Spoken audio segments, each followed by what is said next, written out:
everyone, Dr. Matt Geller. I'm here with Dr. Eric Syverson. Thanks so much for coming on. No problem. You've got a topic I know pretty much nothing about, limbal stem cell therapies, transplants. Tell me more about this because I'm not even sure where to begin. What's their primary purpose? Even in introducing the subject, we've got to look at limbal stem cell deficiency. So that can be as minor as you can get in contact lens wear, as severe as congenital with aniridics, or actually the patient that really my talk on Saturday about is a guy that got in a meth lab accident. Whoa. So all the therapy after that, when you take someone that's count fingers at 5 feet and you can get them to 20-25, it's quite a remarkable process through all that. What does that procedure look like? You're taking 2 cadaver eyes, 2 corneal scleral rims, trephinating the middle, slicing them in half, using 3 of those segments to completely encircle the eye after you've kind of resected the conjunctiva in that area, and then letting it grow back in naturally.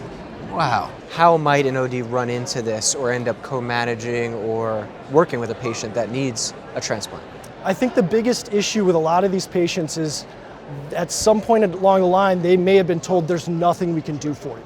So that's huge. You may have someone that's count fingers just because someone hasn't heard about these procedures.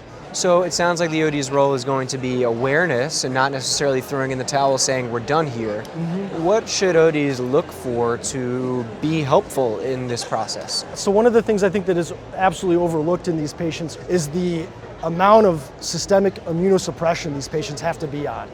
And then you're going to try to keep things stable, taper those down.